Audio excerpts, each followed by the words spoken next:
ಧಾರವಾಡ ತಾಲೂಕಿನ ಶಿಪಾರಗಟ್ಟಿ ಗ್ರಾಮದಲ್ಲಿ ಕ್ಷುಲ್ಲಕ ಕಾರಣಕ್ಕೆ 4 ಜನ ಅಪ್ರಾಪ್ತ ಹುಡುಗರ ಮೇಲೆ ಹಲ್ಲೆ ಮಾಡಿದ ಘಟನೆ ಜರುಗಿದೆ.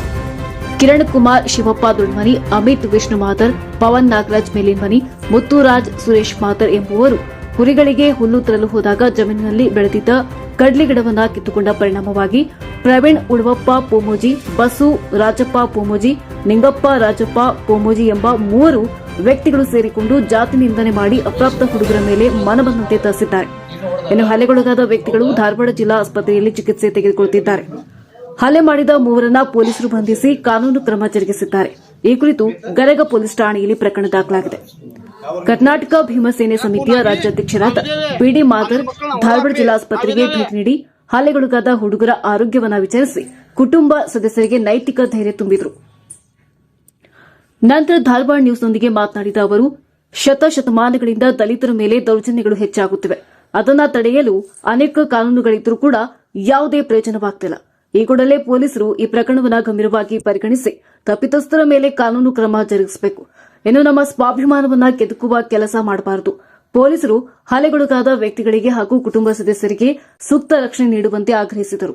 2024ರಂದು ಧಾರವಾಡ ತಾಲೂಕಿನ ಶಿಪಾರಗಟ್ಟಿ ಗ್ರಾಮದಲ್ಲಿ ಶೋಷಣೆ ಹಾಗೂ ಹಲ್ಲೆಗೆ ಒಳಗಾದಂಥ ದಲಿತ ಸಮುದಾಯ ಬಹಳ ಕ್ರೂರವಾಗಿ ನಿನ್ನೆ ದಿನ 4 ಜನ ಸಣ್ಣ ಮಕ್ಕಳು ತಮ್ಮ ಕುರಿಗಳಿಗೆ ಮೇವನ್ನು ತರಬೇಕಂತ ಹೇಳ್ಬಿಟ್ಟು ಶಿಪಾರಗಟ್ಟಿ ಗ್ರಾಮದ ವ್ಯಾಪ್ತಿಯಲ್ಲಿ ಬರತಕ್ಕಂಥ ಭೂಮಿಗಳಲ್ಲಿ ಮೇವನ್ನು ತರಬೇಕಂತ ಹೇಳ್ಬಿಟ್ಟು ಹೋದಾಗ ಆ ಹುಲ್ಲನ್ನು ತರಕ್ಕೆ ಹೋದಂಥ ಸಂದರ್ಭದಲ್ಲಿ ಏನು ಮೇಲಜಾತಿ ವರ್ಗದ ಕೆಲವು ಪುಂಡಾಟಿಕೆ ಮಾಡ್ತಕ್ಕಂಥ ಕೆಲವು ವ್ಯಕ್ತಿಗಳು ಆ ಒಂದು 4 ಜನ ಸಣ್ಣ ಮಕ್ಕಳ ಮೇಲೆ ಗುಂಡಾವರ್ತನೆ ಮಾಡಿ ಹಲ್ಲೆ ಮಾಡಿ ಭಾಳ ಕ್ರೂರವಾಗಿ ನಡ್ಕೊಂಡಿರ್ತಕ್ಕಂಥ ಘಟನೆ ನಿನ್ನೆ ದಿನ ಶಿಪಾರಗಟ್ಟಿ ಗ್ರಾಮದಲ್ಲಿ ನಡೆದಿದೆ.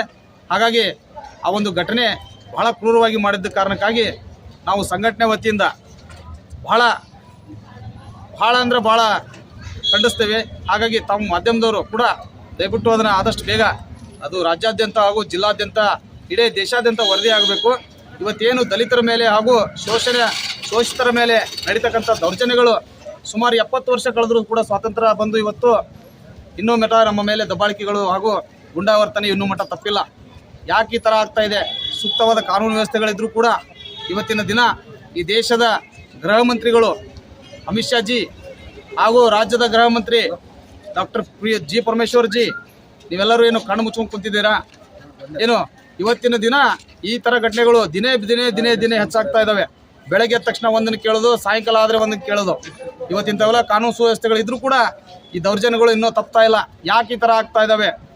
ಅದರಾಗಿ ಇಷ್ಟೆಲ್ಲ ನಿಮಗೆಲ್ಲ ಗೊತ್ತಿದ್ರು ಕೂಡ ನೀವು ಸರ್ಕಾರದವರು ಅಟ್ರಾಸಿಟಿ ಆಕ್ಟ್ ತೆಗಿಡ್ರಿ, ಆಮೇಲೆ SC ಆಕ್ಟ್ಗಳನ್ನು ರದ್ದು ಮಾಡಿರಿ, ಸಂವಿಧಾನಗಳನ್ನು ತಿದ್ದುಪಡಿ ಮಾಡ್ಲಿಕ್ಕೆ ಹೊರಡುದು, ಇಂಥವೆಲ್ಲ ಇನ್ನೂ ಕೂಡ ನೀವು ಮಾಡ್ಲಿಕ್ಕೆ ತಯಾರಾಗ್ತಾ ಇದ್ರಿ. ಇಂಥ ಘಟನೆಗಳು ದಿನ ಬೆಳಗ್ಗೆ ಕೂಡ ನೀವು ನೋಡ್ತೀರಿ. ಆದರೂ ಕೂಡ ನಿಮ್ಮ ಬದಲಾವಣೆಯನ್ನು ನೀವು ಇನ್ನೂ ಬಯಸ್ತಾ ಇಲ್ಲ.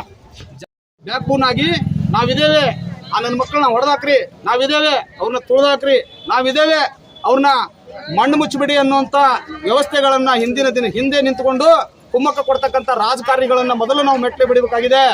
ನಾವು ಹಾಗಾಗಿ ನಮ್ಮ ಮಾಧ್ಯಮದ ಮುಖಾಂತರ ಈ ದೇಶದ ಜನತೆಗೆ ನಾವು ಏನು ಹೇಳಕ್ಕೆ ಬಯಸ್ತೇವೆ ಅಂತಂದರೆ, ಈ ಗುಂಡಾ ರಾಜಕಾರಣಿಗಳನ್ನು ಒಂದು ಕಡೆ ಹೊರಗಿಟ್ಟು ಸಾಮಾಜಿಕವಾಗಿ, ನ್ಯಾಯಯುತವಾಗಿ, ಆರ್ಥಿಕವಾಗಿ, ಶೈಕ್ಷಣಿಕವಾಗಿ ಹಾಗೂ ಸಮಾಜದ ಏಳಿಗೆಗಾಗಿ ದುಡಿತಕ್ಕಂಥ ಈ ದೇಶದ ಸಂವಿಧಾನವನ್ನು ರಕ್ಷಣೆ ಮಾಡ್ತಕ್ಕಂಥ, ಈ ದೇಶದ ಸಂವಿಧಾನದ ಅಡಿಯಲ್ಲಿ ರಾಜಕಾರಣ ಮಾಡ್ತಕ್ಕಂಥ ರಾಜಕಾರಣಿಗಳನ್ನು ಕೂಡ ನಾವು ಆಯ್ಕೆ ಮಾಡಬೇಕಾಗಿದೆ ಮುಂದಿನ ದಿನಗಳಲ್ಲಿ. ಯಾಕಂತಂದ್ರೆ ದಿನೇ ಬರೀ ಇದನ್ನೇ ನೋಡ್ತಾ ಹೋಗ್ತಾ ಇದ್ದೇವೆ. ಬಿಡಪ್ಪ, ಯಾವುದೋ ಒಂದು ಕಡೆ ಗುಜರಾತ್ನಲ್ಲಿ, ಹರಿಯಾಣದಲ್ಲಿ ಮತ್ತು ರಾಜಸ್ಥಾನ, ಪಂಜಾಬ್ದಲ್ಲಿ ನೋಡ್ತಿದ್ವಿ ಇಷ್ಟು ದಿನ. ಈಗ ನಮ್ಮ ದೇಶದಲ್ಲಿ ಅಂತಂತಂದ್ರೆ ನಮ್ಮ ರಾಜ್ಯದಲ್ಲೇನೆ ಇವತ್ತು ನಮ್ಮ ಜಿಲ್ಲೆಗಳಲ್ಲಿ ಕೂಡ ನಾವು ಇವತ್ತಿಂಥ ಪ್ರಬಲವಾದಂಥ ಹೋರಾಟಗಾರಿದ್ರು ಕೂಡ ಇಂಥ ದೌರ್ಜನ್ಯಗಳು ದಿನ ಬೆಳಗ್ಗೆ ಕೂಡ ನಾವು ಕಾಣ್ತಾ ಇದ್ದೇವೆ. ಇದೇ ರೀತಿ ಮುಂದುವರೆದ್ರೆ, ಆಗಲೇ ಹೇಳಿದ್ನಲ್ಲ ನಮ್ಮ ಮಾಧ್ಯಮದವ್ರಿಗೆ ಒಂದೇ ಮಾತು, ನನ್ನ ಮೇಲೆ ಬೇಕಾದಂಥ ಕೇಸ್ ಫೈಲ್ ಮಾಡ್ರಿ. ಏನು ಬಾಬಾ ಸಾಹೇಬ್ ಅಂಬೇಡ್ಕರ್ ಕೊಟ್ಟಂಥ ಪೆನ್ನು ಉಕ್ಕನ್ನು ಹಾಳಿಯನ್ನು ಹಿಡಿದು ಕಾಸಿ ಇವತ್ತು ನಾವು ನಾಯಕತ್ವದಲ್ಲಿ ಹೋರಾಟ ಮಾಡ್ತಾ ಇದ್ದೇವೆ. ಇದನ್ನ ಏನಾದರೂ ತಾವು ಉಲ್ಲಂಘನೆ ಮಾಡ್ತಾ ಹೋದ್ರೆ, ಈ ಥರ ಮತ್ತೆ ಮುಂದೆ ನೀವು ಇಂಥ ಘಟನೆಗಳು ಮಾಡ್ತಾ ಹೋದ್ರೆ ಪೆನ್ ಹಿಡಿ ಬದ್ಲಿ ನಾವು ಗನ್ ಹಿಡಿಬೇಕಾಗ್ತದ. ನಿಮ್ ತಲೆಯಾಗಿರ್ಲಿ, ಇದು ದಲಿತರ ತಾಕತ್ ಏನಂತೇಳಿ ಮುಂದಿನ ದಿನಗಳಲ್ಲಿ ತೋರಿಸಬೇಕಾಗ್ತದ. ಇಷ್ಟ ಹೇಳಿ ಹಲ್ಲೆಗೊಳಗಾದ ಹುಡುಗರ ತಾಯಂದಿರುಗಳು ಮಾತನಾಡಿ ತಮಗಾದ ಅನ್ಯಾಯದ ಬಗ್ಗೆ ವಿವರಿಸಿದರು. ನಮ್ಮ ಮಕ್ಕಳನ್ನ ಭಾಳ ಹೊಡೆದಾನ್ರಿ. ಅವ್ಗೆ ಏನು ಶಿಕ್ಷೆ ಕೊಡೋದು ಅವ್ರ ಕೊಡ್ರಿ. ಆದ್ರ ಹುಡುಗರು ಮಾತ್ರ ಭಾಳ ಅಂದ್ರೆ ಭಾಳ ತನಕ ಬಂದಿತ್ತು. ನಮ್ಮ ಮಕ್ಕಳು ಭಾಳ ತ್ರಾಸ ಮಾಡ್ಕೊಂಡಾರ. ನೀವು ಅವ್ರಿಗೆ ಏನು ಶಿಕ್ಷೆ ಕೊಡೋದು ಕೊಡ್ರಿ. ಇವ್ರ ನಿಮ್ಮ ಮಗ ರೀ? ಒಟ್ಟ ಎಷ್ಟು ಹುಡುಗರು ಅದಾರಿ? 4 ಹುಡುಗರು. 4 ಜನ ರೀ. ಈ ಸಂದರ್ಭದಲ್ಲಿ ಜಿಲ್ಲಾಧ್ಯಕ್ಷ ಸತೀಶ್ ಸರ್ಜಾಪುರ್, ಯುವ ಮುಖಂಡ ಶ್ರೀನಿವಾಸ್ ಅವರೊಳ್ಳಿ, ಕುಮಾರ್ ವಕ್ಕೂನ್, ಮಂಜುನಾಥ್ ಹಡ್ಪಾಲ್, ಆನಂದ್ ಕೊಣ್ಣೂರ್, ರಮೇಶ್ ಮುಳುಗೂನ್, ಅಶೋಕ್ ಶಿರಹಟ್ಟಿ, ಚಂದ್ರಶೇಖರ್ ಹಿರೇಮಠ್, ಮುತ್ತು ಗಡೇಕರ್ ಸೇರಿದಂತೆ ಇನ್ನಿತರರು ಉಪಸ್ಥಿತರಿದ್ದರು.